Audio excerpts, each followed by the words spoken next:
Sounds like you're positioning yourself as a modern-day Robin Hood. Torontonian, you know what I'm here to do is take from the rich and give to the poor. It's time to help everyone. This is Canada. We're peacekeepers.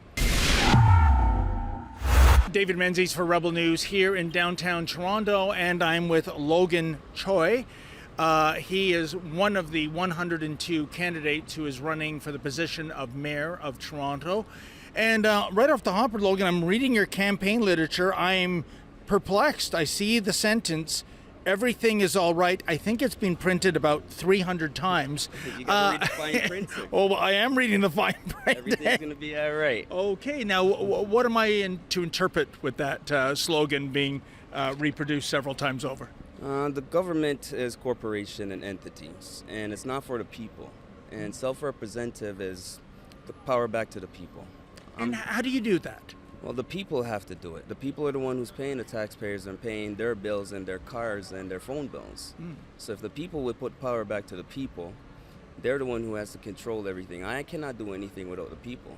We are the people, and the people are the power in the government. So I'm just trying to understand what kind of system of government you'd be a fan of.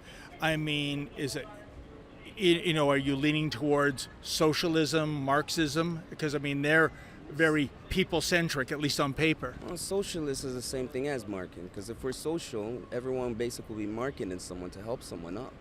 That way we be helping each other out, instead of we taking from one and not giving. The rich is taken from the plate of the poor. And yet, Logan, I look around the world where, socialism, Marxism has taken root. Venezuela, Cuba, North Korea.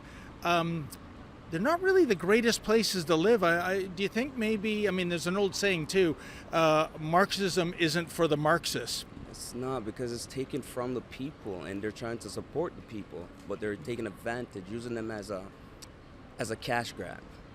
So the more that it create a problem is the more they get funded for that problem. My problem is we can help each other out. We live in a city, it's a beautiful city here. And it's cold. It's a crime to basically leave people sleeping in the cold. It's all on us to let that person sleep there. But if all of us come together, that person would have a home. We could lower taxes. We could make our own produce. We could build things here in Toronto. Okay, then so you want to lower taxes. And are there any other major planks in your platform that you convey to voters? The biggest one, technically everyone grab a hammer and grab a tool. And time for us to take some of those golf courses out, because they build condos on Crown land, which is supposed to be school and lower income. We all know this. So let's take away the golf course and build our houses if they want to take our Crown land then. But I know the city does run golf courses, and what they say in their favor in terms of running those is the fact that, first of all, it's parkland that can endure heavy rainfall, and in the winter people hike through them, and because the green fees are so low, you have economically disadvantaged people can actually go and shoot a round of golf, whereas at a private course that's off the table. Aren't those valid arguments to keep the city golf courses? Well, they need to build a miniature golf course for the kids them as well then. It's just a miniature golf course? Well, we all need to have fun, right? You cannot exclude the people. We're all part of life. But wouldn't you be excluding wannabe golfers if you shut down the golf courses? Not all the golf courses. Oh, I see. Okay. But we don't need that much. We have 9 holes, 18 holes. We got to be able to give and take. You cannot just take from the poor and not give back. Okay. Have we taken those golf courses from the poor? They haven't taken any to give to the poor yet. And that's my plan, is to give to the poor. The land is for the people, not corporations and businesses. Sounds like you're positioning yourself as a modern-day Robin Hood. Torontonian, you know what I'm here to do is take from the rich and give to the poor. Okay. It's time to help everyone. This is Canada. We're peacekeepers. It's time for us to show the world who we are within. Free the mind by freeing the heart. Follow your heart, you will free your mind. Logan, what would be your definition of a rich person in Toronto, say in terms of their annual income? Well, I would say there's 2 types of rich. Rich that helps others. That is the biggest rich there is. And a wealthy rich that has money and does not want to spend and watch the interest grow to spend it. That is just cruel intent. But I'm just trying to put a tangible figure on what annual income, for example, would someone make that you would qualify as a rich person? Okay. My income is less than $10,000 a year. I'm a single father. How do I end up feed a child, much less my wife, on just 10 grand? I make ends meet because the street helps me. We're the one who take care of each other, not the government. The government took our family from us. And when you say the streets help you, does that mean you panhandle for extra income? Panhandle, sir. Okay. What I have, I give, and when I don't have, the street gives it to me. We are basically like the modern day Jewish. We help each other. We trade. It's how we survive here. Okay, then. Well, I don't know how you make ends meet with $10,000 a year with a child as well. It's the people that helps each other. It's not the government. Okay. That's why the people needs to take control of being the government, because we do a lot for each other. We need to take back power to do more. And when you speak to the people on the street, Logan, what do they say to you are the biggest issues in Toronto right now?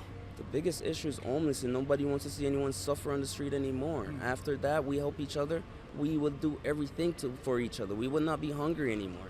We will not be homeless anymore. Now, Logan, the polls show that Olivia Chow is the prohibitive favorite, if you believe the polls, that is. No. What do you think? And by the way, if she did become mayor of Toronto, what would that mean for the city? Oh, the city will be in the same shoe as it was before 30 years ago. The government are using the voters list to go around and call in the voters. Basically, they're working City Hall and their favoritism, who they wants to be the mayor. This is a fraud, Torontonians. We need a self-representative to put the power back to the people. All of these electors are all fraud. I have work on my YouTube video, Logan Choy. My videos are being assaulted racially, basically getting threatened. Everything that I do, they're trying to stop me. Who are they, Logan? The big question, who they are. And these are the people that's controlling our life, putting us in jail for speaking the truth. Enough is enough. It's time for us to take back power and take care of our family. We are our family. You're my brother, bro. You're my cousin. That's very kind of you to You're say my that. citizen, my countryman. Well, you know, I do think you have a good heart, but tell me, I mean, the very reason we're in this by-election, of course, Logan, is John Tory resigned in disgrace. I personally think the affair, especially these days, I think people turn a blind eye to that, but what I found shocking was the hypocrisy over the COVID years. He was forcibly shutting down mom and pop businesses. He was never around. Yeah, you know, going to Florida, that's true. He was telling people to get vaccinated. He was telling people to stay in social distancing circles, to mask up. And yet, this mayor was horizontally jogging with a junior staff member. You can't get closer to a person than that. What do you make of that outrageous hypocrisy? Well, sir, I'll tell you the truth.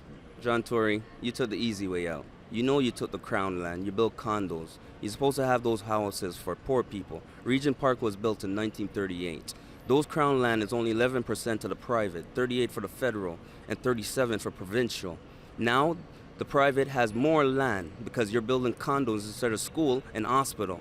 This was a crime that you did, and I'm coming after you. And you quit when I'm coming? You took the easy way out. Everybody know you took the easy way out. Why did you sold their land? And to clarify, you're coming after him politically, correct? Sir, we're on the streets sleeping, suffering. Every 40 years, the monarch gave us a $50 billion, which John Tory built condos with. This is a crime. And the rest of your official that's running in City Hall that's giving out the voters list, I'm coming for you. We are coming for you. You. We're already here, you. Who's that? That is a robot. God. That is a Fucking robot right there. These are the mind control that they're doing to people politically. Mind controlling people. Are you mind controlled, sir? Of course he's mind controlled. That's why he's here, to interrupt it. I'm a Bobby girl in a Bobby Bobby world. world. Life is so fantastic. You can just be No more politician. Power back to the people. Logan Choy. Come over here. You're done. No, blessed sir. Logan, your last question. You have a 30-second elevator pitch for a Torontonian who is undecided. What do you tell him or her in terms of why they should vote for Logan Choy? Well, I'm not the one that can run a city by myself. I'm not a politician, guys, but I have a big heart. I take care of my city. I don't see violence around me, and I show people how to treat each other. And it works. People come up to me and say, thank you for that advice. I think it's good. Blessed. Joe, Caleb Paul's 24. Stop lying about the weather. You make me dress weird. Okay. That's very profound. Thank you. All right. Well, there you have it. Excuse the interruption, folks. Our latest candidate, Logan Choy. I think we got probably 91 more to go. And Thank you guys so much. Yeah. Well, thank you. And you might want to, for an old guy like me, that font is almost impossible to read. Right? But the best of luck to you. Blessed, sir. Okay. Thank you, Logan. No problem. For Rebel News, I'm David the Menzoid Menzies. Well, folks, I know you love Rebel News to bring you the other side of the story. That's why we're here trying to scrum those who are running for Mayor of Toronto. It's a very important election, but we need your help. Can you please go to rebelfieldreports.com? That's rebelfieldreports.com. And if you're able to, kindly make a donation. My thanks in advance.